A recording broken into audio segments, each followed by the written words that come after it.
Hi, welcome to the 6502 show. Today we're going to take a look at a very early version of the game Oregon Trail.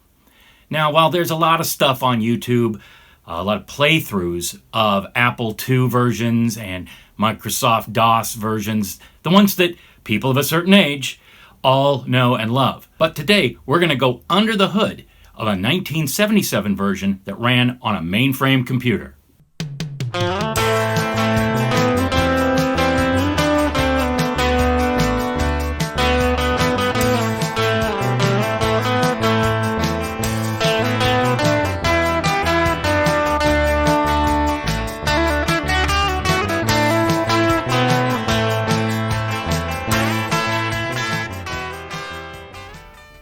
Oregon Trail.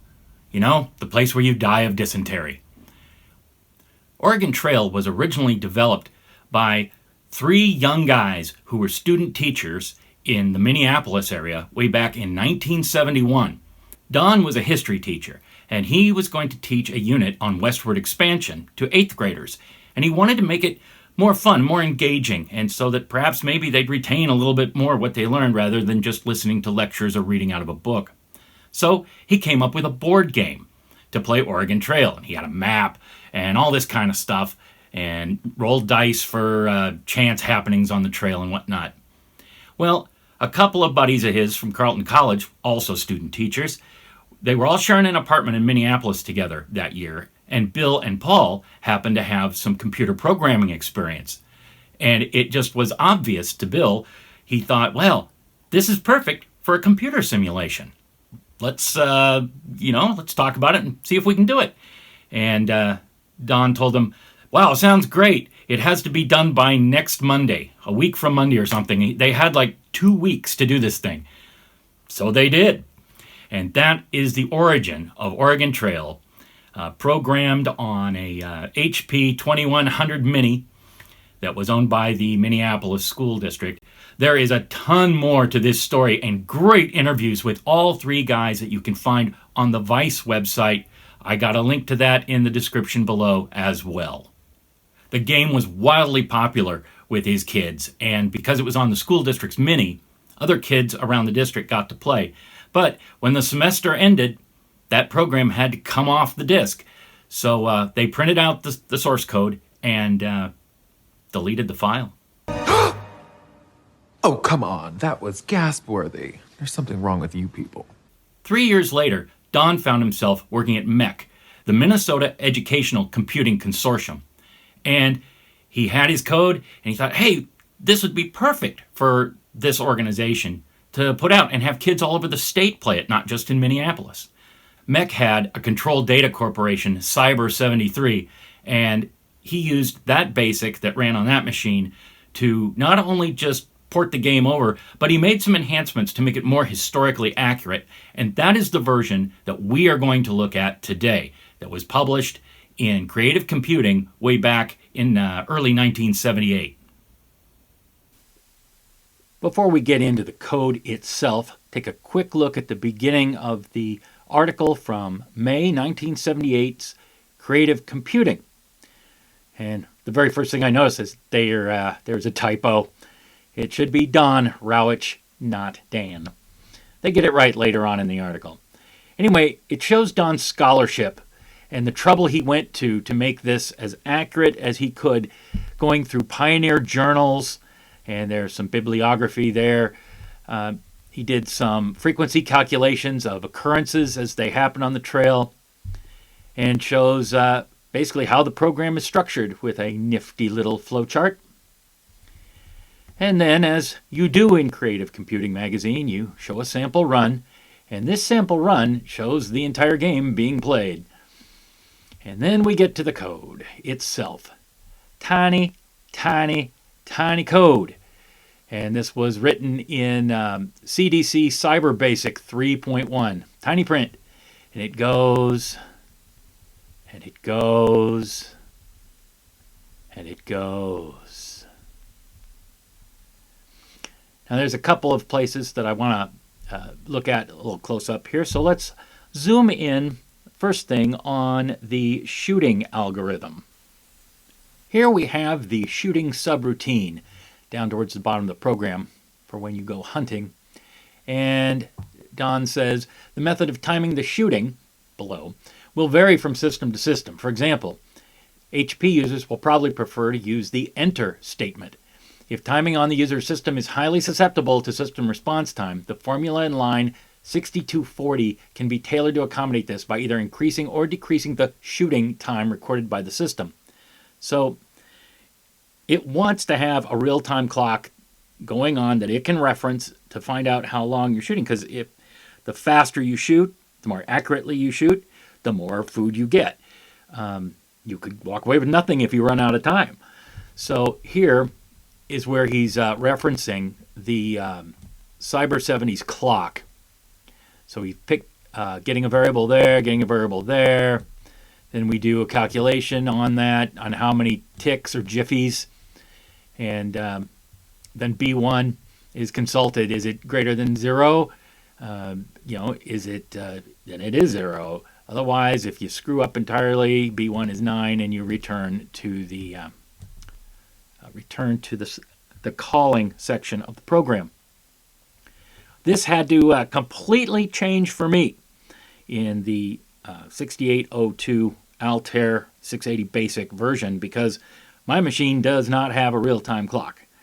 So let's go take a look at how that problem got solved.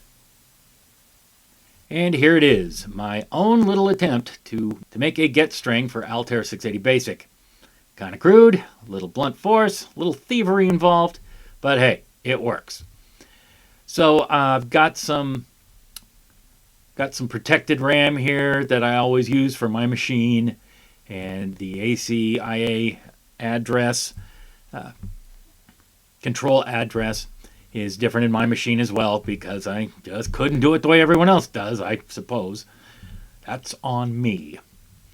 So we set up the serial line, and then we jump down here and we hang out for a specific amount of time, and that amount of time is roughly 1/10 of a second with this right here. Let's say that you could change it if you wanted to allow less time, more time, whatever. This seems to be about right and works okay. At that point, we're done with the delay loop, and we come back up here to this section. We see if there's anything in the has been received at the input of the ACIA on the serial. If there is, we store it. If not, then we don't store anything in char, and it's empty, and we return. And here's how it gets implemented in the BASIC program. First thing first, we are going to set up our machine code here, and we're going to poke it into memory at the very top of memory. Again, this will be protected from BASIC without it getting in the way and chomping it all to pieces. And once that machine code is poked in, what we're going to do is we're going to call it, because we set up our user address right here. Come on. That was determined by these pokes here. So we're going to make sure that char has nothing in it. This is the decimal address of char. Call the user routine, and then just pop right back. Okay, this is the shooting subroutine as it works in my setup, not having a real-time clock. And I provided a few extra little notes after the original notes. And here's how we go about doing that.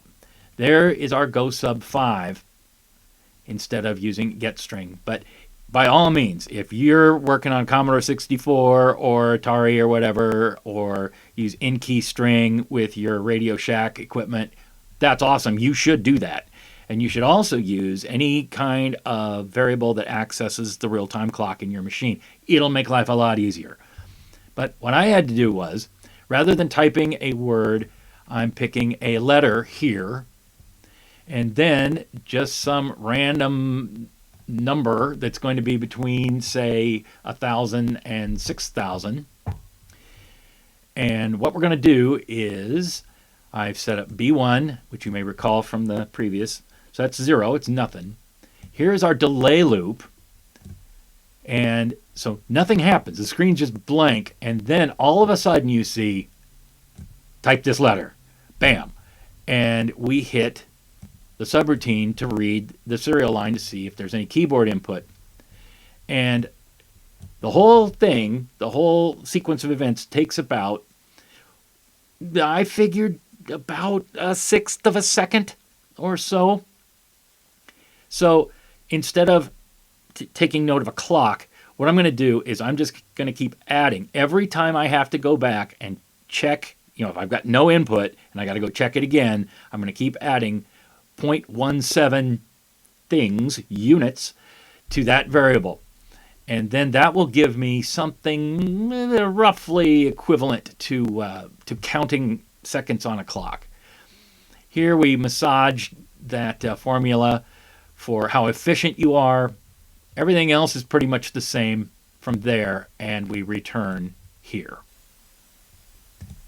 Now we're back up at the top, and I just wanted to make a brief comment again on the size of this thing.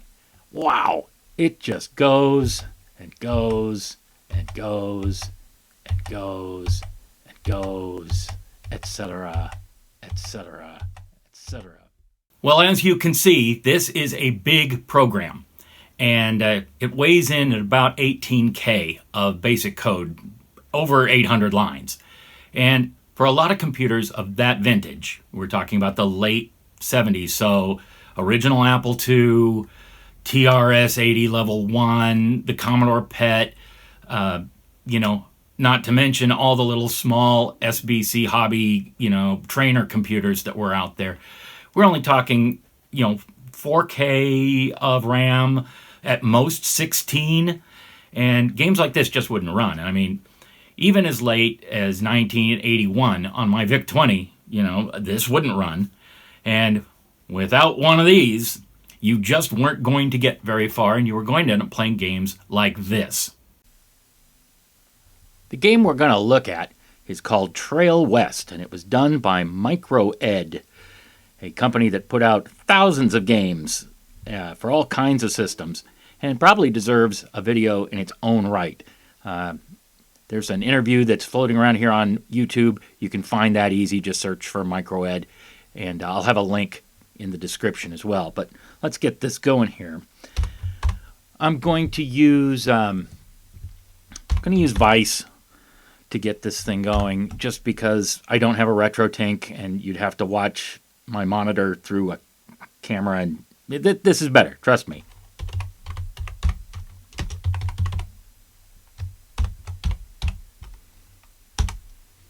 Doodly doodly doo doo doo. Loading, loading. Doodly doodly doody doo. Loading the program. Okay. Now, to show you the difference between what we were just looking at and just how big this thing is. Yeah, it fits. And here we go. Just only going to spend about a minute with this. Trail West Gold Rush, 2,000 to go. And it's a resource management game. You can't let anything drop to 0. Time to hunt. Okay, pick a number. Well, we're talking about the row here, so let's try 5. All right, I earned 3 foods, got 2 ammunition. Time to travel. Okay, so I got to take my little arrow and put it into the target. So I'm going to go, let's say, we'll go west 10. Okay, all right, then I'm going to go north 6. Dang it. How about north 2 more? Use 3 food, so 3 turns. Traveled 100 miles. Uh-oh. Had to use medical supplies. And then you get an updated situation. Shows that we went 100 miles, and this is what we're left with. We do have 50 dollars, tokens, breadsticks in reserve, and we can assign that to the various other pieces. If we run low on supplies, if we run low on ammo. And that's what you have to make your journey to California, to the gold fields. Anyway, enough of that. Let's go and dig into a quick demo of Oregon Trail 1977 version. We're going to play it on my 6802 homemade computer machine thing. Okay, on with the show.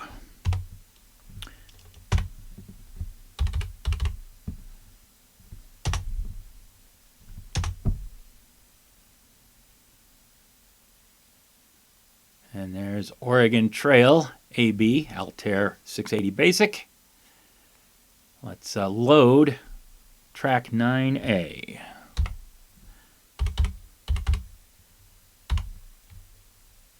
Oh, 99. 99, not 9A. We've already seen Trail West. And the light is going on.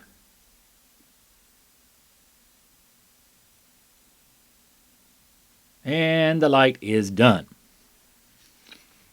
Okay. We are loaded up. We can quit. Little file. And I'm going to jump directly to the warm start of MIT's Altair BASIC. Oh, that ain't going to do me any good. There we go. Okay.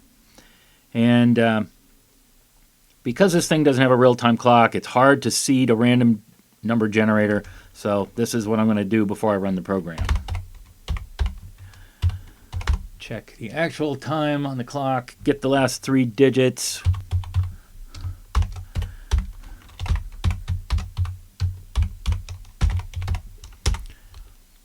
Yeah, that'll do. All right, let's run it. I just couldn't resist. Had to put in a splash screen. And I'm especially proud of the aux. Anyway, there's our authors. Little information. Press any key and return to start. Altair doesn't have the get or get string, but we went over that already. I didn't implement it thoroughly, but only for the shooting part when you have to go hunting. Okay, need instructions. Yeah, we'll just roll through them. It's fine. And it tells you what you're going to do and what you're going to get. And okay, you get to pick if you're going to be a great shot or if you're going to be a really crappy shot. And I'm a pretty crappy shot, so let's just go for number 4.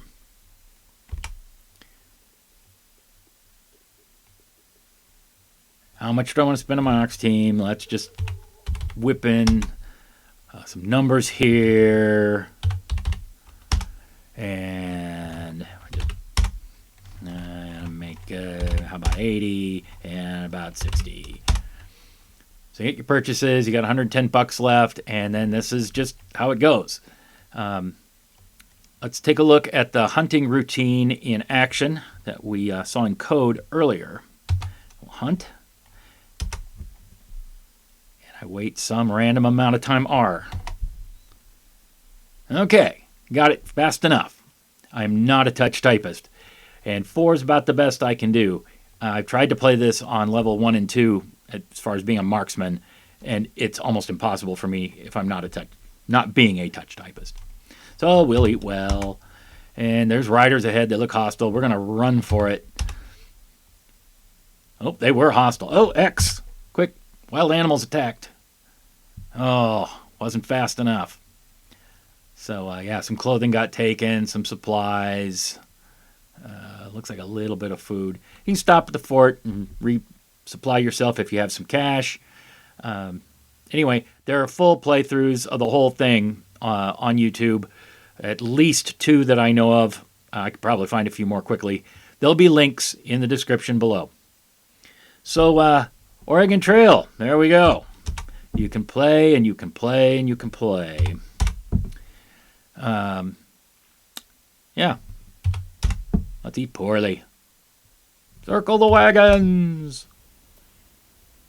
Considering all the iterations of Oregon Trail that there have been over the years, Mech sold over 65 million units of this software, and many millions more played the game on top of that. So, it's no wonder that this is just part of our culture and part of our society, and pretty much, well, most people under the age of 60 around today in 2024 have played this game, and that's really remarkable. Thanks so much for watching the 6502 show. Hope you had a good time today. If you did, please like and subscribe. It's a nice thing to do. And there's links to all the software that you saw today. Well, all the software being the 2 programs. There's links to that in the description for my website. Go get stuff, play, have fun. All right. Well, until we see each other again, you take care.